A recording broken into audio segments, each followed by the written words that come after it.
नमस्कार, मेरा नाम रीना रानी है। मैं रिसर्च स्कॉलर हिंदी डिपार्टमेंट से हूँ। आज हमारा टॉपिक है उपकल्पना की अवधारणा। आज हम हाइपोथेसिस के बारे में पढ़ेंगे और इसके बारे में जानेंगे। तो सबसे पहले हम इसके मुख्य बिंदुओं को देखते हैं। मुख्य बिंदुओं में हम इसके अर्थ, परिभाषा, विशेषताएं, इसके उद्देश्य, ये किस किस लिए की जाती है और इसके उपकल्पना के स्रोत है जो उनको हम देखेंगे। सबसे पहले हम इसकी प्रस्तावना के बारे में जानेंगे। उपकल्पना जो रिसर्च है, रिसर्च करते वक्त हमें कई चरणों से गुजरना पड़ता है, जो कि हमारी रिसर्च को एक सिस्टमैटिक ढंग से कर सकते हैं। इसलिए हम हाइपोथेसिस का निर्माण करते हैं। रिसर्च करते वक्त हमें सबसे पहले जो है हमारी समस्या है जो उसको क्रिएट करना पड़ता है, यानी कि हमें हमारी प्रॉब्लम को क्रिएट करके उसके बारे में जानना होता है कि हम किस टॉपिक पर और किस समस्या पर हम काम करने जा रहे हैं। दूसरा जो हमारा चरण होता है वो होता है लिटरेचर रिव्यू, यानी कि साहित्य समीक्षा की। हमें ये देखना होता है कि किस किस चीज़ पर जो है रिसर्च हो चुकी है और कौन कौन से टॉपिक रहते हैं या फिर कौन कौन सी जो चीज़ें हैं वो छूट गई है जिन्हें हम नए सिरे से कर सकते हैं। रिसर्च का तीसरा चरण आता है फॉर्मेशन ऑफ हाइपोथेसिस, यानी कि उपकल्पना का निर्माण। रिसर्च में इसका तीसरा चरण है ये, और इसमें हम जानते हैं कि एक उपकल्पना है जो उसका निर्माण करके हम हमारे रिसर्च को आगे बढ़ा सकते हैं। ये हमारी जो रिसर्च है उसका थर्ड जो स्टेप है वो होता है। तो उपकल्पना की सबसे पहले प्रस्तावना दी गई है। इसमें है कि उपकल्पना वैज्ञानिक अनुसंधान का महत्वपूर्ण चरण है। उपकल्पना दो या दो से अधिक चरों के बीच अनुभवमूलक संबंध का अनुमानित विवरण है, यानी कि जब हम रिसर्च करते हैं तो उसमें हम चरों को लेते हैं। जो हमारे वेरिएबल्स होते हैं वो दो होते हैं, जिसमें से हम उन दोनों का एक दूसरे के साथ जो रिलेशन है, हम हाइपोथेसिस में हम अनुभवमूलक जो उनका रिलेशन होता है, जो संबंध होता है, उसके बारे में जानते हैं। अनुमानित विवरण दिया होता है उसका कि इस प्रकार से उन दो चरों के बीच में जो है क्या जो संबंध है ये जानते हैं हम। यह मात्र अनुमान है। जो हमारी हाइपोथेसिस जो उपकल्पना होती है वो मात्र एक सिर्फ अनुमान होता है जिसका परीक्षण करना भी बाकी है। परीक्षण के बाद हम इसे जो है हमारी रिसर्च में अप्लाई कर सकते हैं या फिर इसका जनरलाइजेशन होता है। अधिकांश अनुसंधानों का उद्देश्य या तो उपकल्पना का निर्माण करना होता है अथवा निर्मित जो उपकल्पना हम उपकल्पनाओं का संकलित सामग्री द्वारा परीक्षण करना होता है। अधिकांश जो उपकल्पनाएं होती है उनका निर्माण किया जाता है, या तो जो अनुसंधान किए जाते हैं या तो उपकल्पना का निर्माण करना होता है। दूसरा होता है जो उपकल्पनाएं बन चुकी हैं और जो उनकी जो सामग्री इकट्ठी कर ली गई है उनका परीक्षण किया जाता है। उन्हें जांचा जाता है कि ये हमारी जो रिसर्च है उसके लिए रिलायबल है या नहीं है। दूसरा है उपकल्पना को अनेक बार प्राकल्पना या फिर परिकल्पना, पूर्वकल्पना आदि नामों से संबोधित किया जाता है, यानी कि हिंदी में जो है इसके कई पर्यायवाची हैं। उपकल्पना, प्राकल्पना यानी पहले से कल्पना कर दी जाती है जो हमारी जो रिसर्च है उसके होने के बजाय जो हमारा एक फॉर्मेट होता है, जैसे हम हमारी इमेजिनेशन को जोड़ सकते हैं उससे। उसके बाद में परिकल्पना के माध्यम से किसी भी विषय या समस्या के बारे में पूर्वानुमान लगाया जाता है। अब इसमें दिया गया है कि जो परिकल्पना है उसके माध्यम से जो हमारा टॉपिक होता है, जो हमारी समस्या होती है रिसर्च की, उसका पूर्वानुमान होता है, पहले से अनुमान लगाया जाता है। कुछ चीज़ें होती है जो हमारी रिसर्च में हम पहले से अनुमान लगाते हैं कि हमारी रिसर्च में ऐसा ऐसा हो सकता है, ये उसका पूर्वानुमान होता है और अध्ययन की योजना बनाई जाती है। हाइपोथेसिस में ये भी एक ब्लूप्रिंट बनाया जाता है हमारी रिसर्च का कि किस प्रकार से हम उसका अध्ययन करेंगे, किस प्रकार से डेटा कलेक्शन करेंगे, किस प्रकार से हम उनकी जो है सीक्वेंस करेंगे डेटा की, किस प्रकार से हमारा जो है रिजल्ट आएगा उसे अप्लाई करेंगे। ये सारी चीज़ें हैं जो एक हाइपोथेसिस में उसका निर्माण किया जाता है। उसके बाद है उपकल्पना का अर्थ। उपकल्पना का अर्थ, उपकल्पना है जो हिंदी का शब्द है और इसका अंग्रेजी तो जो रूपांतर है वो है हाइपोथेसिस। हाइपोथेसिस यानी कि हाइपो मीन्स कल्पना, कल्पना करना, और थीसिस यानी कि प्रस्तावना। इस प्रकार से उपकल्पना का अर्थ एक काल्पनिक प्रस्तावना से है, यानी कि इमेजिनेशन है जो हम कल्पना करते हैं और उसे एक स्टेटमेंट के रूप में हम जो है बना देते हैं, वही हमारी उपकल्पना कहलाती है। यह एक अस्थायी अनुमान होता है। अस्थायी अनुमान है। अस्थायी अनुमान यह इसलिए है क्योंकि आगे जब हम अपना जो रिसर्च का काम करते हैं या डाटा कलेक्शन करते हैं तो ये आगे जाकर बदल भी सकती है। जरूरी नहीं है कि जो हाइपोथेसिस या जो उपकल्पना हम बना रहे हैं वो हमारे अनुमान के अनुसार ही हो, इसलिए इसे एक अस्थायी अनुमान कहा गया है क्योंकि यह आगे जाके चेंज हो जाती है। कलात्मक विचार हो सकती है जो हमेशा शोध को दिशा देता है। यह एक कलात्मक विचार है जो हमारी जो शोध है उसको दिशा देता है, हमें राह दिखाता है कि हमें हमारी रिसर्च को किस तरफ लेके जाना है या जो हमारी रिसर्च के लिए कौन सा डाटा सही रहेगा। उसके बाद इसकी परिभाषाएं, जो उपकल्पना की परिभाषाएं हैं वो कई विद्वानों ने अपने अपने अनुसार दी है, अलग अलग सबके मत रहे हैं, लेकिन हम देख सकते हैं कि सबसे पहले दी है वेबस्टर्स न्यू इंटरनेशनल डिक्शनरी के अनुसार, जो है इस डिक्शनरी में इसकी उपकल्पना की परिभाषा दी गई है कि एक उपकल्पना एक मान्यता है, एक मान्यता है जो कि हम पहले मान लेते हैं, किसी भी चीज़ को मान लेना। शर्त है, यह कई शर्त के रूप में भी होती है। सिद्धांत है, अर्थात जो पहले सिद्धांत है, जो पहले उपकल्पनाएं थी फिर उनका परीक्षण किया गया और फिर वो एक सिद्धांत के रूप में प्रसिद्ध हो गए। वे सिद्धांत होते हैं जिसे शायद बिना विश्वास के मान लिया जाता है, उपकल्पना को बिना विश्वास के मान लिया जाता है ताकि इसके तार्किक परिणाम ज्ञात हो सके। एक उपकल्पना एक मान्यता है, शर्त है और सिद्धांत है और यह विश्वास के बिना बनाई जाती है, यानी कि क्योंकि हमें इसका आगे जाके परीक्षण करना है इसलिए इसे जो है विश्वास के बिना मान लिया जाता है तथा इस ढंग के द्वारा उनकी उन तथ्यों से समानता या परीक्षण किया जा सके जो ज्ञात अथवा निर्धारित है। अर्थात हम जो डाटा हमारा कलेक्शन करते हैं या फिर जो चीज़ें हम इकट्ठी करते हैं हमारे रिसर्च के लिए, उनसे उनका परीक्षण किया जाता है और उसके बाद निर्धारित किया जाता है कि यह हमारी रिसर्च के लिए जो रिलायबल है या नहीं है, या हम उसे हमारी रिसर्च में ले सकते हैं या नहीं ले सकते हैं। उसके बाद है बर्नार्ड फिलिप्स के अनुसार उपकल्पना किसी घटना में विद्यमान संबंधों के विषय में अस्थायी कथन है। जो बर्नार्ड फिलिप्स है उन्होंने भी जो उपकल्पना को एक अस्थायी कथन कहा है। जो घटनाएं जो घटती है वो किसी भी फील्ड में हो सकती है, किसी भी क्षेत्र में हो सकती है, जो घटनाएं घटती है उनके जो संबंध होते हैं आपस में, उन विषयों को जानने के लिए ये अस्थायी कथन हो सकता है। उसके बाद है प्रोफेसर एन.पी. श्रीवास्तव के अनुसार, एन.पी. श्रीवास्तव ने उपकल्पना सामाजिक अनुसंधान में सत्य की खोज के लिए बनाई गई काल्पनिक अनुभव एक रूपरेखा है। काल्पनिक एवं अनुभव एक रूपरेखा है, मतलब कि जो सामाजिक अनुसंधान जो किए जाते हैं, जो हमारे सोशल से रिलेटेड होते हैं, उनमें सत्य की खोज के लिए बनाई जाती है। पहले से हम निर्धारित करते हैं कुछ तथ्य कि हमारी रिसर्च है जो इस तरीके से चलेगी, उसके लिए बनाई गई काल्पनिक है, काल्पनिक रूपरेखा है। या अनुभव के आधार पर जो हम समाज में देखते हैं, जो हम खुद उसका अनुभव करते हैं, वह एक रूपरेखा है जो कि सत्यता की जांच व खोज करती है। हम हाइपोथेसिस का निर्माण इसलिए करते हैं ताकि हम आगे चलकर जो हमारी जो रिसर्च है, जो सत्य या जो सही चीज़ें हम निकालने जा रहे हैं उनकी जांच कर सकें या उनकी खोज कर सकें, उनका जो डाटा है वो कलेक्शन कर सकें। यह अनुसंधान का आधार स्तंभ होती है, यानी कि किसी भी हाइपोथेसिस, किसी भी रिसर्च को करने के लिए जो हाइपोथेसिस होती है वो एक आधार स्तंभ के रूप में होती है, यानी कि सबसे मुख्य चीज़ हम इसे रिसर्च में मान सकते हैं कि इसको बना के हम हमारी रिसर्च को दिशा देते हैं। जिस प्रकार से हम हमारे मकान को बनाने के लिए सबसे पहले उसका डिज़ाइन तैयार करते हैं, वैसे ही हम हमारी रिसर्च को बनाने के लिए हाइपोथेसिस का निर्माण करते हैं। उसके बाद है एडवर्ड के अनुसार उपकल्पना दो या दो से अधिक संभाव्य संबंध के विषय में कथन होता है। दो या दो से अधिक चर जो होते हैं, जिस पर देख सकते हैं हम कि हमें देखना है कि हम कैफीन का और हमारी नींद का क्या रिलेशन है, तो इसमें कैफीन और नींद ये दो चर हो गए जिनका हमें संभाव्य संबंध जो संभावित हो सकता है उस संबंध के बारे में जो है इसका कथन होता है या विषय होता है। जैसे हम देखें कैफीन और नींद का अगर हम आपस में संबंध देखें और इस पर उपकल्पना बनाएं तो वो जो कथन होगा वो हमारी हाइपोथेसिस होगी। यह एक प्रश्न का ऐसा प्रयोग उत्तर होता है जिसे चरों के संबंध का पता लगता है।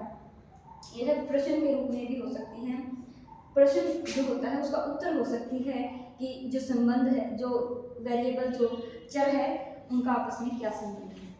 उसके बाद है उपकल्पना की विशेषताएं। एक अच्छी उपकल्पना है जो उसकी क्या क्या विशेषताएं हो सकती हैं उसके बारे में हम जानेंगे।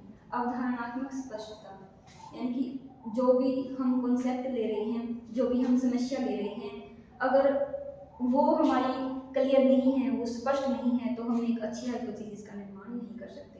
तो उपकल्पना में प्रयोग किए जाने वाली प्रत्येक अवधारणा, यानी जो हमारा कॉन्सेप्ट है, जो हमारी समस्या है, जो टॉपिक है, और शब्द जिन जिन शब्दों को हम लेते हैं उसका अर्थ है वो सुनिश्चित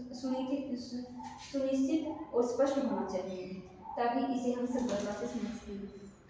हमें हमारा कॉन्सेप्ट क्लियर होना चाहिए, ताकि जो हमारी हाइपोथेसिस बनाते वक्त या उसका निर्माण करते वक्त हमें समस्या का सामना न करना पड़े। उसके बाद है विशिष्टता तथा यथार्थता।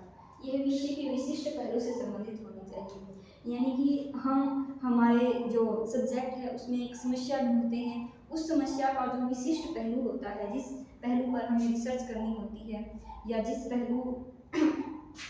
विशिष्ट पहलू पर हमें रिसर्च करनी है उससे संबंधित होनी चाहिए। उपकल्पना का विवरण इस प्रकार से हो कि तथ्य की खोज अपेक्षाकृत सुविधाजनक हो सके, यानी कि जिन टॉपिक्स या जिन समस्या पर हमें तथ्य जो होते हैं, जो हमारे डाटा होता है, जिसका कलेक्शन करना आसान हो, जिसका डाटा हमें मिल सके, ताकि हमें उसके लिए भटकना ना पड़े, या फिर आसानी से जिसका जो डाटा है वो उपलब्ध हो सके, ऐसी जो हमारी हाइपोथेसिस होती है ऐसी होनी चाहिए, तभी वो हमारे जो रिसर्च है उसके एक विशिष्ट पहलू से संबंधित हो सकती है।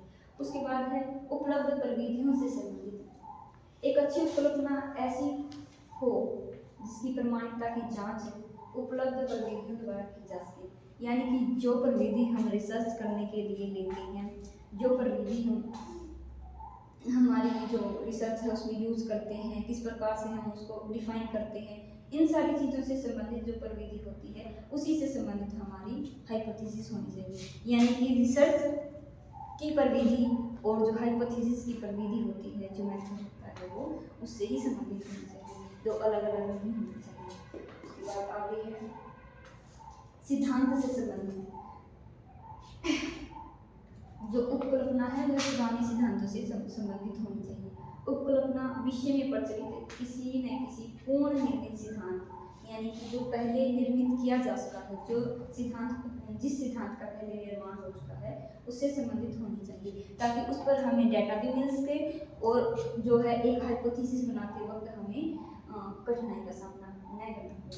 साथ ही उसमें सिद्धांत का परिष्कार, समर्थन, संशोधन करने की क्षमता होनी चाहिए।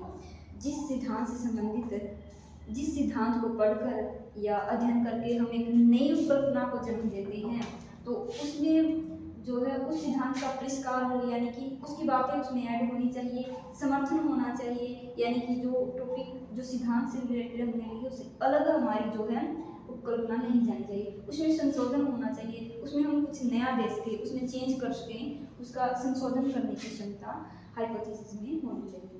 दूसरी है उपकल्पना की विशेषता की संक्षिप्तता यानी छोटा करना, संक्षिप्त रूप में होनी चाहिए। हमारी जो हाइपोथेसिस होती है वो बहुत ज़्यादा ब्रॉड नहीं होनी चाहिए, बहुत ज़्यादा बड़ी नहीं होनी चाहिए, एक ऐसी हाइपोथेसिस होनी चाहिए जो छोटी हो, सारांश में हो, और हमारी जो समस्या है या जो टॉपिक है उसको आसानी से समझ सके, ज़्यादा लेंथी ना हो। उपकल्पना समस्या का सारांश होती है, यानी कि सारांश छोटा अंश हो वो उसका, जो सबको एक में ही समेट ले। अतः उपकल्पना संक्षिप्त रूप में होनी चाहिए, छोटे रूप में हो, भाषा वैज्ञानिक होनी चाहिए जिसको हम तार्किक रूप से अपना सके, अन्यथा उसके शब्दों के अर्थों में परिवर्तन होने की संभावना है। जो भाषा है वो हमारे जो रिसर्च का टॉपिक होता है उससे संबंधित होनी चाहिए। ये ना हो कि आगे चल के हम ऐसी भाषा का प्रयोग कर लें जो हमारा जो शब्द जो है, जिन शब्दों का अर्थ हमें समझाना है उनके अर्थ में परिवर्तन हो जाए, या फिर कोई और ही अर्थ निकले, किसी दूसरी दिशा में हम हमारी रिसर्च को ना ले जाएं। ये इसलिए एक वैज्ञानिक भाषा जो होती है, वैज्ञानिक जो शब्द होते हैं जिनका अर्थ हम डिफाइन कर सके, वही भाषा हमें लेनी चाहिए। उसके बाद है आंकड़े प्राप्त हो सके।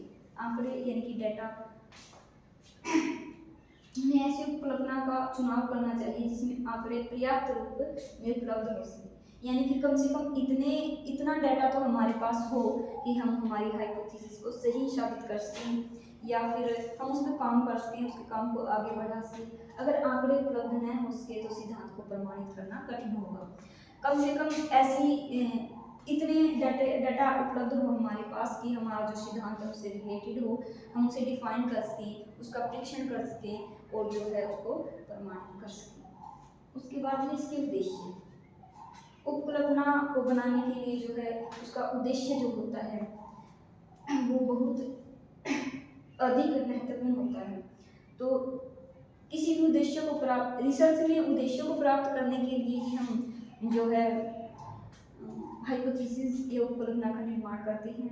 तो इसमें सबसे पहले है यह शोध अध्ययन में स्पष्टता, यानी कि जो हमारा शोध का जो टॉपिक होता है उसे स्पष्ट करती है, उसमें विशिष्टता लाती है और उस पर ध्यान केंद्रित करती है। एक रिसर्चकर्ता के लिए जो है अगर मैं कोई रिसर्च टॉपिक ले रही हूँ तो जो उसका जो शोध का जो टॉपिक है या जो समस्या है उसको मैं स्पष्ट करूँगी, उसमें विशिष्टता होगी कि उसकी विशेषताएं, ठीक है, और उस पर जो मेरा जो मेन टॉपिक है जिस पर मुझे काम करना है उस पर मेरा ध्यान केंद्रित रह सके, इसलिए हम हाइपोथेसिस का निर्माण करते हैं। दूसरा है न्यायादर्श अभिकल्प तैयार करने में सहायता करता है। जो हमारी उपकल्पना है न्यायादर्श यानी जो हमारा जो सैंपलिंग का जो डिज़ाइन होता है, हमें सैंपल कितना लेना है, कहाँ से लेना है, किस प्रकार से लेना है, ये चीज़ें हैं जो इसका जो डिज़ाइन होता है। हम सैंपल इकट्ठा करने के लिए जो है जो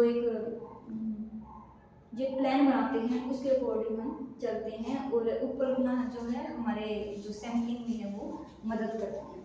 उसके बाद है अध्ययन को अधिक वस्तुनिष्ठ बनाती है, यानी कि जो उपकल्पना है वो रिसर्च के जो अध्ययन जिस चीज़ का अध्ययन हमें करना है उसे वस्तुनिष्ठ बनाती है, यानी छोटे तौर पर हमें उसे उसका एक जो है रूप या रूपरेखा बना के दे देती है। उसके बाद है इससे सिद्धांत विकसित करने में सहायता मिलती है, इससे सिद्धांत विकसित करने में सहायता मिलती है।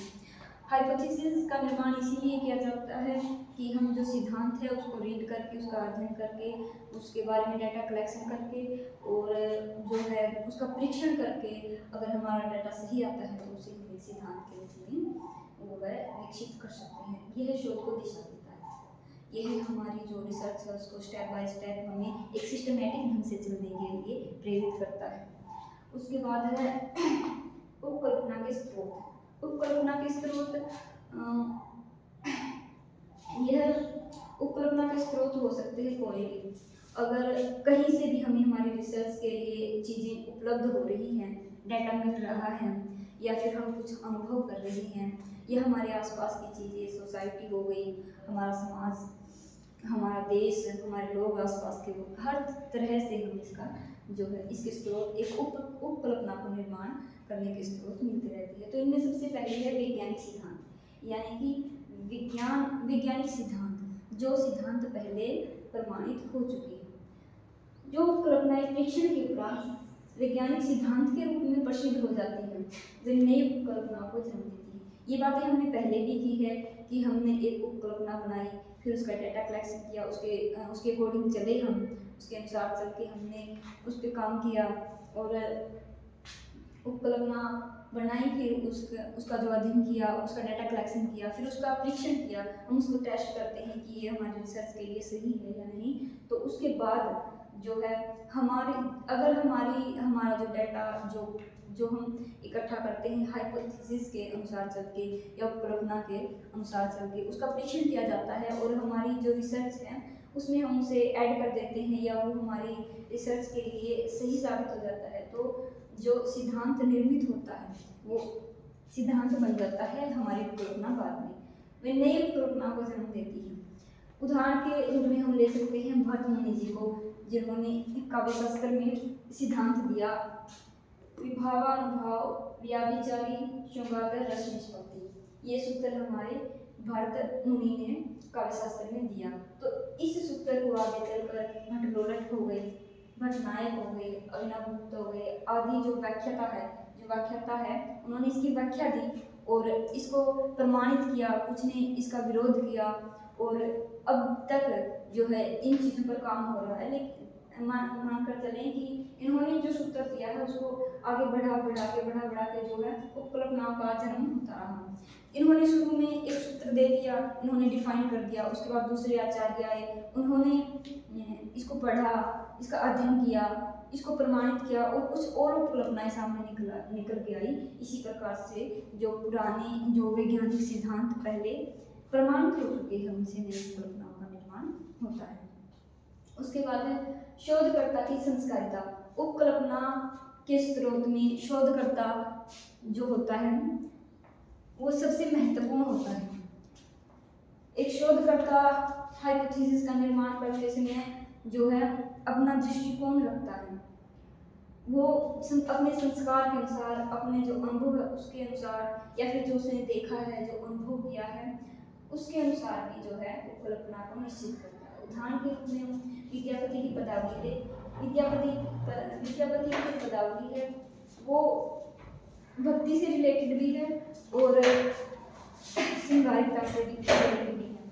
तो विद्यापति की जो पदावली है उसमें एक भौतिक शोधकर्ता जो होता है उसे एक श्रृंगारिक जो रचना है वो करेगा, और जो एक आध्यात्मिक जो शोधकर्ता होता है वो उसे भक्ति से रिलेटेड जो है रचना कह सकता है। इस प्रकार से शोधकर्ता की जो संस्कारिता होती है, जो उसके संस्कार होते हैं उसके अनुसार वह उसको डिफाइन करता है। उसके बाद सादृश्यता यानी कि समानता। दो क्षेत्रों में समानता कभी कभी दो या दो से अधिक क्षेत्रों में समानता के आधार पर एक क्षेत्र में कार्यरत किसी विचार या प्रणाली को दूसरे क्षेत्र में आजमाने की कोशिश के रूप में भी उपकल्पना का निर्माण होता है। इसमें ले तो हम इसमें हिस्ट्री और हिंदी साहित्य का इतिहास उसमें ले सकते हैं। हिस्ट्री में जो भक्तिकाल है, और जो हिंदी साहित्य में हिंदी जो हिस्ट्री है यानी कि इतिहास है, जो उसमें जो भक्ति आंदोलन हुआ है, और जो हिंदी साहित्य का इतिहास है उसमें जो भक्ति काल है, उन दोनों को हम कंपेयर कर सकते हैं, क्योंकि वही चीज़ है जो हिस्ट्री में हुई है और वही जो हिंदी साहित्य के इतिहास में सादृश्यता यानी कि उन दोनों में समानता है। उसके बाद है व्यक्तिगत अनुभव भी उपकल्पना निर्माण में महत्वपूर्ण भूमिका निभाते हैं।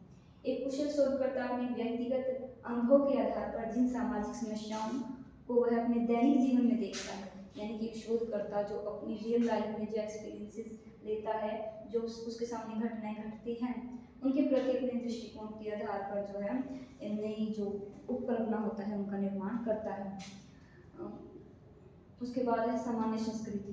व्यक्तियों की गतिविधियों को समझने का सबसे अच्छा तरीका उनकी संस्कृति है।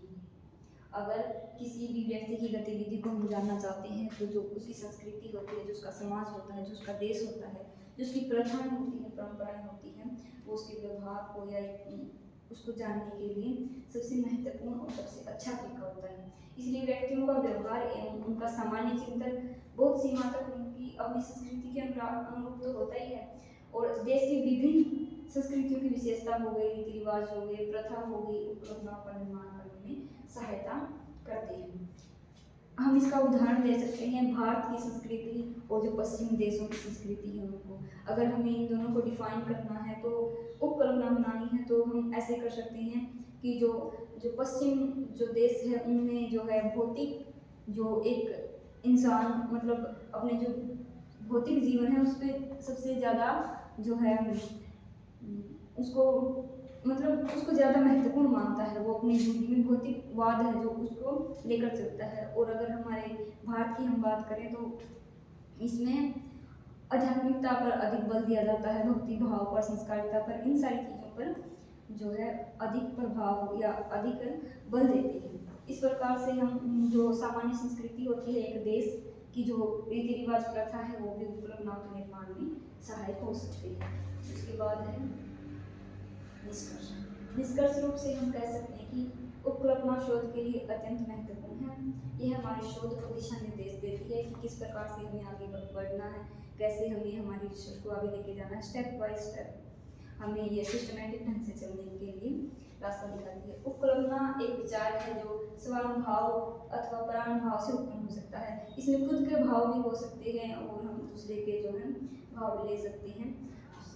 वैन डैलेन के अनुसार उपकल्पना एक शक्तिशाली प्रकाश स्तंभ के रूप में कार्य करती है जो शोधकर्ता के लिए मार्ग रोशन करती है। तो वैन ने इसको परिभाषित किया है कि ये प्रकाश स्तंभ के रूप में हमारे सामने आती है कि जो एक शोधकर्ता को है वो लाइट दिखाते हुए चलती है कि हमें किस